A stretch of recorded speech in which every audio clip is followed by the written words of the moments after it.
क्या कभी रात के भयानक सन्नाटे में आपको ऐसा महसूस हुआ है कि कोई अदृश्य साया आपके ठीक पीछे खड़ा है?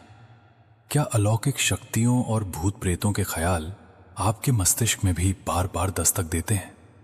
अगर हां, तो आज मैं आपको कई सदियों से एक वीरान किले की दीवारों में दफन एक ऐसी खौफनाक पारलौकिक शक्ति के बारे में बताने जा रहा हूं, जिसके बारे में सुनकर यकीनन आपके रोंगटे खड़े हो जाएंगे।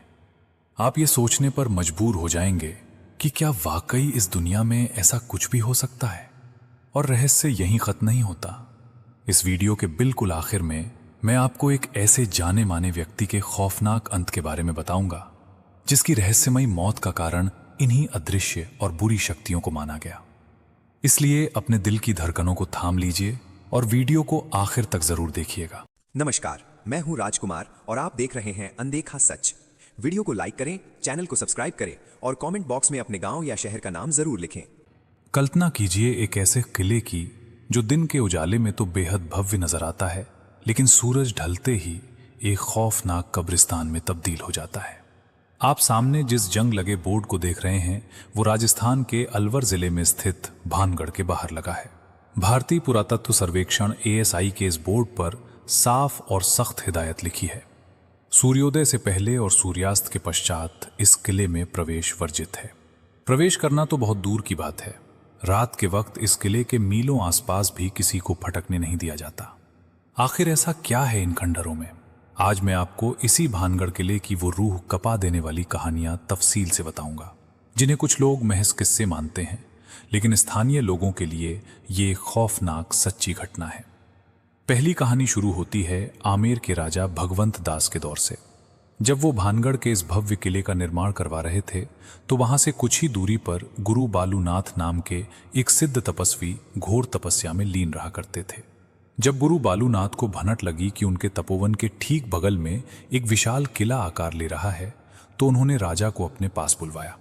जब राजा भगवंत दास उनके सामने नतमस्तक हुए, तो गुरु ने बड़ी ही गंभीर आवाज में कहा, राजन, आप जो ये किला बनवा रहे हैं उससे मुझे कोई आपत्ति नहीं है, लेकिन एक शर्त है।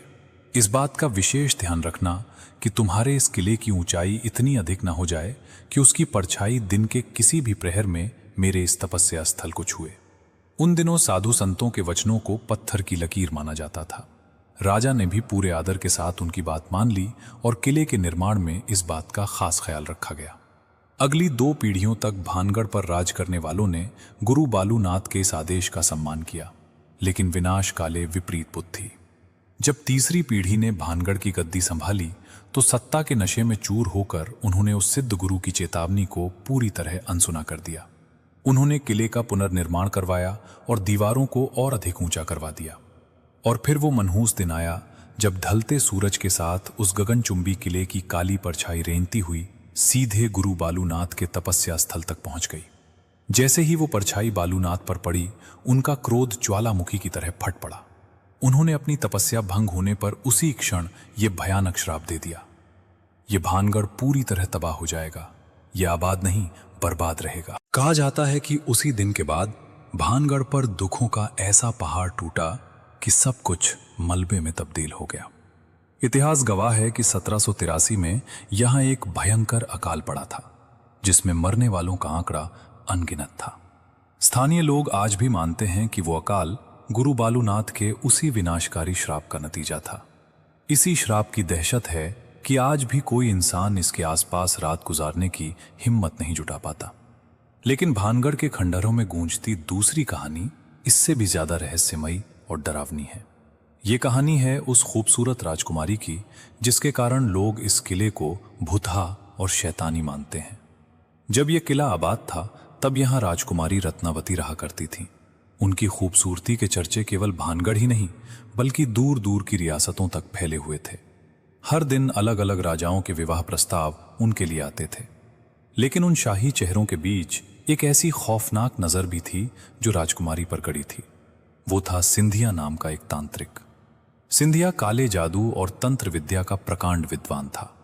जब उसने पहली बार राजकुमारी रत्नावती को देखा, तो वो उनके रूप पर इस कदर पागल हो गया कि उन्हें पाने के लिए किसी भी हद से गुजरने को तैयार था। लेकिन वो जानता था कि एक शमशान में राख लपेट कर रहने वाला तांत्रिक और महलों में रेशम पहनने वाली राजकुमारी का कोई मेल नहीं है।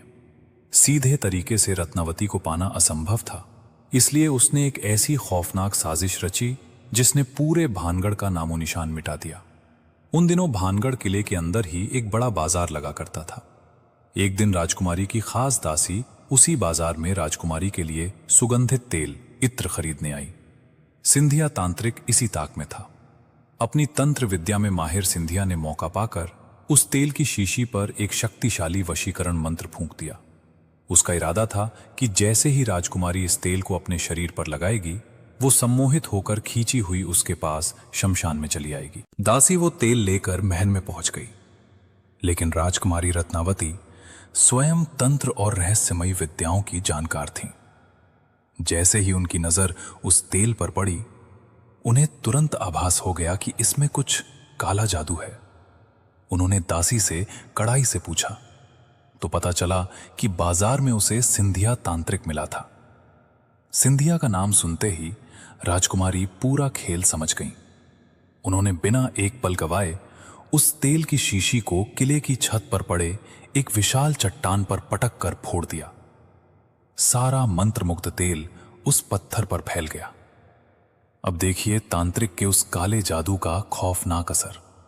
वशीकरण के प्रभाव से वो बेजान चट्टान हिलने लगी और तिलिस्मी ताकत के खिंचाव से उसी दिशा में लुढ़कने लगी जहां सिंधिया तांत्रिक बैठा था। वो भारी भरकम चट्टान एक खौफनाक गति से शमशान की ओर बढ़ी और सीधे सिंधिया तांत्रिक की छाती को कुचलते हुए उसके ऊपर चढ़ गई। अपनी मौत को सामने देख तांत्रिक समझ गया कि उसका दांव उल्टा पड़ गया है, लेकिन मरते मरते अपनी आखिरी सांसों के साथ उसने एक और खौफनाक श्राप भानगढ़ की मिट्टी में बो दिया। ये भानगढ़ तबाह हो जाएगा, यहां के सारे लोग बेमौत मारे जाएंगे और उनकी भटकती आत्माएं युगों युगों तक इस किले की दीवारों में कैद रहेंगी। और ठीक वैसा ही हुआ। सिंधिया की मौत के कुछ ही समय बाद एक भयानक युद्ध छिड़ गया, जिसमें भानगढ़ के हजारों लोग गाजर मूली की तरह काट दिए गए।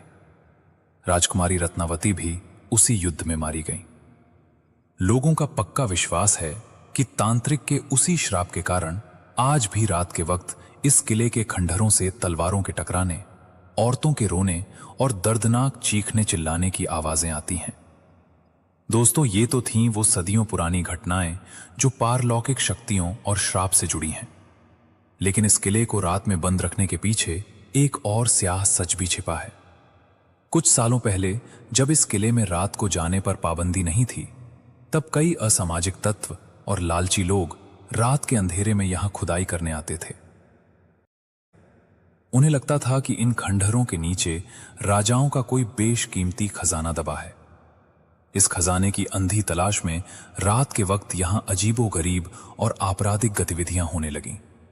इन्हीं खतरनाक और असामाजिक तत्वों से लोगों को बचाने के लिए प्रशासन ने रात में प्रवेश वर्जित कर दिया। लेकिन रहस्य यहीं खत्म नहीं होता। 2016 में एक ऐसी रूह कपा देने वाली घटना घटी जिसने इन पुरानी शैतानी कहानियों को एक बार फिर से जिंदा कर दिया। दरअसल इंडियन पैरानॉर्मल सोसाइटी के प्रमुख और मशहूर पैरानॉर्मल एक्सपर्ट गौरव तिवारी अपनी टीम और एक न्यूज चैनल के साथ भानगढ़ के इस किले में रात के वक्त पड़ताल करने पहुंचे। गौरव तिवारी ने भूत प्रेत और पारलौकिक शक्तियों पर गहन रिसर्च कर रखी थी। वो विज्ञान के नजरिए से ये साबित करना चाहते थे कि क्या वाकई यहां कोई शैतानी ताकत है या ये सिर्फ लोगों का वहम है। उन्होंने अपनी पूरी टीम और कैमरों के साथ किले के चप्पे चप्पे की पड़ताल की। लेकिन भानगढ़ से लौटने के कुछ समय बाद ही 7 जुलाई 2016 को गौरव तिवारी अपने ही घर के बाथरूम में रहस्यमयी परिस्थितियों में मृत पाए गए। उनके गले पर एक गहरा काला निशान था। ये मौत इतनी अचानक और खौफनाक थी कि किसी को कुछ समझ नहीं आया। कई न्यूज चैनल्स और लोगों ने यह दावा किया कि भानगढ़ की उसी शैतानी ताकत ने उनका शिकार किया है जिसे वो चुनौती देने गए थे। इस घटना ने पूरे देश को झकझोर कर रख दिया। तो दोस्तों, ये थी राजस्थान के इस रहस्यमयी और भुतहा भानगढ़ किले की रोंगटे खड़े कर देने वाली कहानियां।